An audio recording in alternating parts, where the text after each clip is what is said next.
സുഗമമായ വിശ്വാസ ജീവിത യാത്രയ്ക്ക് നാം ദൈവത്തോട് നിരന്തരം അപേക്ഷിക്കേണ്ടുന്ന 3 അപേക്ഷകളുണ്ടെന്ന് ഒരിടത്ത് വായിച്ചിട്ടുണ്ട്. ഒന്ന്, lord show me what you want me to see. കർത്താവേ, ഞാൻ എന്ത് കാണണമെന്ന് നീ ആഗ്രഹിക്കുന്നുവോ അതെനിക്ക് കാണിച്ചു തരണമേ. 2, lord teach me what you want me to know. കർത്താവേ, ഞാൻ എന്തറിയണമെന്ന് നീ ആഗ്രഹിക്കുന്നുവോ അതെന്നെ പഠിപ്പിക്കണമേ. 3, lord lead me step by step in the path of your perfect will. കർത്താവേ, നിന്റെ പൂർണ്ണ ഹിതത്തിൻ്റെ പാതയിൽ എന്നെ പടിപടിയായി നയിക്കണമേ. 1, നമ്മുടെ കാഴ്ചപ്പാട്. 2, നമ്മുടെ അറിവ്. 3, നമ്മുടെ നടപ്പ്. ഒന്നാമതായി, ശബ്ദകോലാഹലങ്ങളും ശ്രദ്ധാശൈഥില്യങ്ങളും നിറഞ്ഞ ഒരു ലോകത്തിലാണ് നാം ജീവിക്കുന്നത്. പലപ്പോഴും നമ്മുടെ കണ്ണുകൾ അവിടെയും ഇവിടെയും ഉടക്കി നിൽക്കുന്നത് നിമിത്തം നമ്മുടെ ആത്മീയ കാഴ്ചപ്പാടുകൾക്ക് ക്ഷീണം സംഭവിക്കുന്നു. എന്ന് വെച്ചാൽ കാണേണ്ടുന്ന കാര്യങ്ങൾ നമുക്ക് വേണ്ട രീതിയിൽ കാണുവാൻ കഴിയാതെ പോകുന്നു.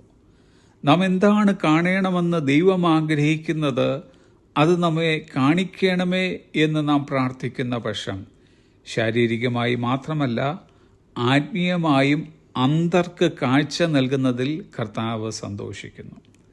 ദാവീദ് പ്രാർത്ഥിച്ചതുപോലെ നമുക്കും പ്രാർത്ഥിക്കാം.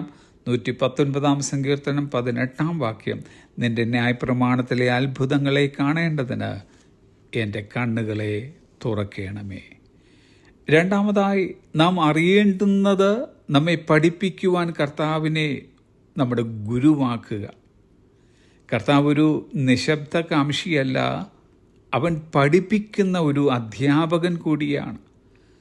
നമ്മുടെ സ്വന്തം ധാരണയിൽ നാം ആശ്രയിക്കുന്നതിന് പകരം കർത്താവിൻ്റെ ജ്ഞാനം പഠിക്കാൻ നാം ഹൃദയത്തെ സജ്ജമാക്കിയാൽ തിരുവചനത്തിലൂടെ, ജീവിതാനുഭവങ്ങളിലൂടെ, മറ്റുള്ളവരുടെ പ്രഭാഷണങ്ങളിലൂടെയും പ്രബോധനങ്ങളിലൂടെയും നമ്മുടെ ആത്മീയ അറിവ് അവിടുന്ന് വർദ്ധിപ്പിച്ചു തരും. 25 സങ്കീർത്തനം 9 വാക്യം, സൗമ്യതയുള്ളവരെ അവൻ ന്യായത്തിൽ നടത്തുന്നു, സൗമ്യതയുള്ളവർക്ക് തൻ്റെ വഴി പഠിപ്പിച്ചു കൊടുക്കുന്നു. മൂന്നാമതായി, നമ്മുടെ കാൽച്ചുവടുകൾ അവിടുത്തെ പൂർണ്ണ ഹിതത്തിൻ്റെ പാതയിൽ പടിപടിയായി വയ്ക്കുന്നതായിരിക്കണം.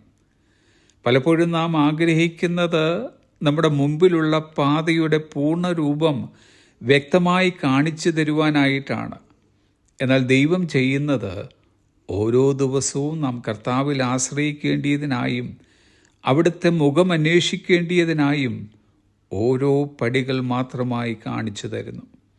തിരുവചനം പറയുന്നത് 37 സങ്കീർത്തനം 23 വാക്യം, ഒരു മനുഷ്യൻ്റെ വഴിയിൽ പ്രസാദം തോന്നിയാൽ യഹോവ അവൻ്റെ ഗമനം സ്ഥിരമാക്കുന്നു. Have a pleasant day.